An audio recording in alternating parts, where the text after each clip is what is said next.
एक समय की बात है। एक गांव में एक परिवार रहता था। उस परिवार में रामलाल, उसकी पत्नी रामवती, उनका बेटा राहुल और बेटी सरला रहते थे। राहुल पढ़ने में बहुत होशियार था। उसने अपने कॉलेज की पढ़ाई शहर में रहकर ही की थी। राहुल को एक दिन अमेरिका से नौकरी का ऑफर आता है। वो बहुत खुश होकर सबको ये खबर देता है। अमेरिका का नाम सुनते ही सब चौंक जाते हैं।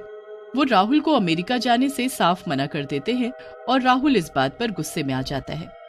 आपको अंदाजा भी है कि मैंने कितनी मेहनत की है इस नौकरी को पाने के लिए। मुझे ये नौकरी मिली है, वो भी इतने लोगों में। आप लोगों को तो खुश होना चाहिए कि अब हमारे दिन अच्छे हो जाएंगे। हाँ। राहुल की इस बात से कोई खुश नहीं होता। सब उसको जाने से मना कर देते हैं, पर राहुल किसी की नहीं सुनता। वो एक हफ्ते बाद ही अमेरिका चला जाता है। अब वो वहाँ बड़ा ही खुश होता है। उसका ऑफिस भी बहुत अच्छा होता है। ऑफिस में राहुल को एक एलिजा नाम की लड़की पसंद आती है। दोनों पहले काफी अच्छे दोस्त बन जाते हैं। उसके बाद राहुल एलिजा को एक दिन शादी के लिए पूछ लेता है। एलिजा भी राहुल को पसंद करती है और उसे हाँ कर देती है। राहुल ये बात बताने के लिए एक दिन घर पर फोन करता है, पर उसके कुछ बोलने से पहले ही उसकी माँ ही एक लड़की का जिक्र करने लगती है।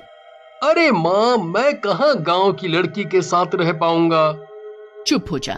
हमने तुझे विलायत इसलिए नहीं भेजा कि तू ये सब बातें करे। शादी तो तेरी वहीं होगी जहां हम चाहेंगे।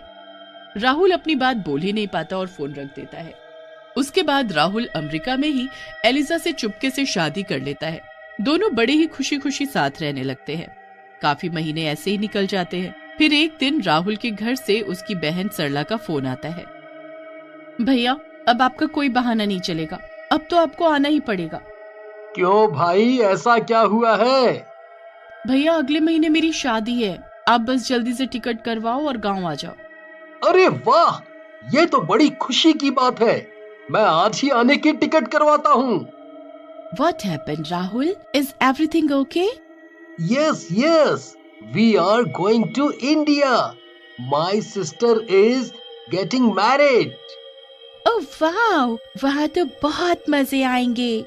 राहुल अपने साथ एलिजा की भी टिकट करवा देता है और उसे अपने साथ गांव ले जाने का सोच लेता है। राहुल थोड़ा घबराया हुआ भी होता है कि पता नहीं घर वाले एलिजा को देखकर कैसे रिएक्ट करेंगे, पर वो सरला की शादी के लिए बड़ा खुश भी होता है। दोनों गांव पहुंच जाते हैं।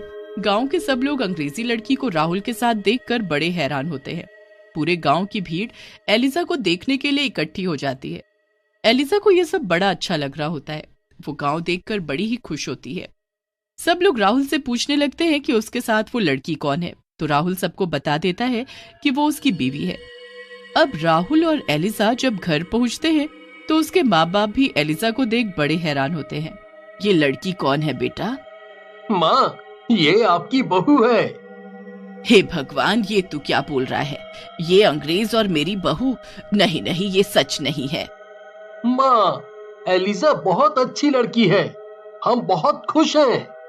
खुश वोश हम कुछ नहीं जानते। हमें तुझे बाहर पढ़ने के लिए भेजना ही नहीं चाहिए था। बच्चे ऐसा करते हैं, तभी माँ बाप उन्हें बाहर भेजने से डरते हैं। माँ बाबूजी, आप मुझसे गुस्सा मत हो। तू चुप कर चुड़ैल और निकल जा मेरे घर से। एलिसा ऐसे सुनकर रोने लगती है। राहुल को ये सब बिल्कुल अच्छा नहीं लगता। वो बहुत गुस्सा होता है। अगर एलिसा गई तो मैं भी वापस जाऊंगा। नहीं माँ, ऐसा मत करो। मेरी शादी में भैया नहीं हुए तो मेरी शादी ना रुक जाए। सरला की शादी की खातिर उसकी माँ एलिजा को अपने घर में घुसने देती है, पर वो एलिजा को जरा भी पसंद नहीं करती। वो उसी दिन से एलिजा को हर वक्त परेशान करने लगती है। एलिजा को कुछ समझ नहीं आता कि वो क्या करे। वो राहुल को कुछ नहीं बताती, पर राहुल की माँ का परेशान करना कम नहीं होता।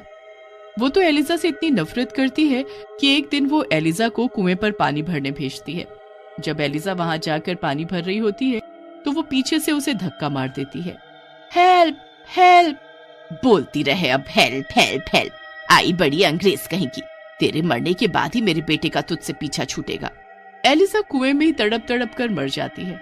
एलिजा जब रात तक घर नहीं आती तो राहुल बड़ा परेशान हो जाता है और उसे ढूंढने निकल पड़ता है। एलिजा की लाश जब राहुल को कुएं में मिलती है तो वो बहुत रोता है। ये कैसे हो गया एलिजा? तुम मुझे छोड़कर नहीं जा सकती, ऐसा नहीं हो सकता। ये आज पानी भरने जाने की जिद तो कर रही थी, पर मुझे नहीं पता था इसके साथ ऐसा कुछ हो जाएगा। राहुल को जरा भी शक नहीं होता कि ये सब उसकी माँ का किया धरा है। कुछ दिन बाद ऐसे ही निकल जाते हैं। फिर एक दिन राहुल की माँ शाम के वक्त पानी भरने जाती है। जब वो पानी की बाल्टी बाहर निकाल रही होती है तो अंदर से आवाज आती है, मैं वापस आ गई हूँ। हे भगवान, ये आवाज कैसी है? तू अब मेरे हाथों मारी जाएगी। यहाँ तो जरूर कुछ गड़बड़ है। राहुल की माँ वहाँ से डरकर भाग जाती है।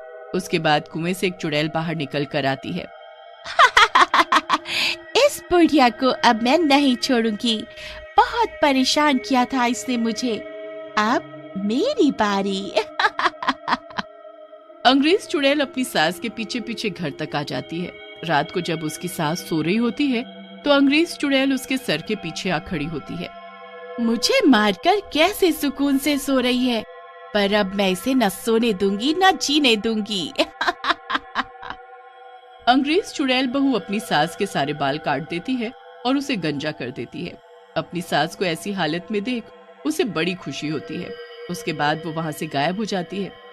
जब अगले दिन उसकी सास उठकर बाथरूम में जाती है तो शीशे में खुद को देख जोर जोर से चिल्लाने लगती है, हाय मेरे बाल, मैं गंजी कैसे हो गई, ये क्या हो गया? आवाज सुनकर राहुल, सरला और उसका पति सब वहां आ जाते हैं। सरला अपनी माँ को गंजा देख उनसे पूछने लगती है कि ये कैसे हुआ, पर उसकी माँ को तो खुद पता नहीं होता। अब रोज रोज उसके साथ कुछ न कुछ अनहोनी होने लगती है, क्योंकि वो उसकी अंग्रेज चुड़ैल बहू ही ये सब कर रही होती है। फिर एक दिन जब सरला घर में झाड़ू लगा रही होती है तो उसे फर्श पर कुछ सुनहरे बाल दिखते हैं। अरे माँ, ये सुनहरे बाल हमारे घर में कहाँ से आए? हम सब के तो बाल काले हैं। सुनहरे बाल? सुनहरे बाल तो बस एलिजा के थे, मुझे दिखाओ तो जरा। राहुल सरला के हाथ से बाल लेकर ध्यान से देखता है। फिर वो उनको सूंघता है तो उसमें से एक अलग सी खुशबू आती है जो एलिजा के बालों से आती है। ये तो एलिजा के बाल हैं। इसमें तो वही खुशबू आ रही है। एलिजा? नहीं, ऐसा कैसे हो सकता है? वो तो कब की मर चुकी है ना। वही तो माँ, मतलब वो मरने के बाद यहाँ आई थी। वो शायद अभी हमारे आसपास ही हो। ये सुनकर राहुल की माँ घबरा जाती है और इधर उधर देखने लगती है। राहुल अपनी माँ को ऐसे डरा हुआ देखकर बड़ा हैरान होता है। वो अपनी माँ से पूछता है तो वो बिना कुछ जवाब दिए अपने कमरे में चली जाती है। अब रात को अंग्रेज चुड़ैल बहू फिर से आती है। इस बार तो वो अपनी सास को आवाज ही देने लगती है, माँ जी, देखो मैं आ गई, चलो अब जल्दी उठो और चलो मेरे साथ। आवाज सुनकर उसकी सास अचानक डरकर उठ जाती है और अपने सामने अंग्रेज चुड़ैल को देखकर पसीने पसीने हो जाती है। चलो माँ जी, मैं आपको लेने आई हूँ। नहीं, ये सब सच नहीं है, ये सब सपना है। ये कोई सपना नहीं है, ये सब सच है, चलो अब मेरे साथ। पर कहाँ? तू मुझे कहाँ ले जाना चाहती है? जहाँ तूने मुझे धक्का देकर मार डाला था वहीं लेकर जाऊंगी तुझे और ऐसे ही मारूंगी। नहीं, ऐसा मत करो, मुझसे गलती हो गई, मुझे माफ कर दो। चुड़ैल अपनी सास को डरा धमका कर कुएं पर ले जाती है। उसके बाद वो चुड़ैल अपनी सास को धक्का देने लगती है कि तभी राहुल अपनी माँ को गिरने से बचा लेता है। राहुल मेरा बेटा, अच्छा हुआ तू आ गया, मुझे बचा ले। नहीं, हटो दूर, मैं इस औरत को मार कर रहूंगी। पर क्यों? क्या किया है इन्होंने? इन्होंने मुझे इसी कुएं में पानी लेने के लिए बाहर से भेजा और फिर धक्का दे दिया। मैं तड़प कर मर गई। क्या ये सच है माँ? मुझे लग ही रहा था कि कुछ ना कुछ गड़बड़ जरूर है। घर में सुनहरे बाल मिलना और फिर आपका ऐसे डरे डरे रहना। उस दिन से मैं हर वक्त आपके ऊपर नजर रखे हुए था और आज सच सामने आ गया। ऐसा क्यों किया आपने माँ? ऐसा क्यों किया? बेटा, मैंने तो तेरा इस अंग्रेजन से पीछा छुड़ाने के लिए ये सब किया था। मैं बहुत खुश था इसके साथ माँ, बहुत खुश। आपने बहुत बुरा किया, इसके साथ भी और अपने बेटे के साथ भी। मैं अब आपके साथ नहीं रह सकता। एलिजा, तुम मेरी माँ को छोड़ दो। इनको सजा मैं खुद दूंगा। राहुल उसी वक्त सामान पैक कर अमेरिका जाने लगता है। उसकी माँ बहुत रोती है और उसे रोकती है, पर वो नहीं रुकता। उसे उसके कर्मों की सजा मिल ही जाती है और एलिजा की आत्मा को शांति। चैनल को सब्सक्राइब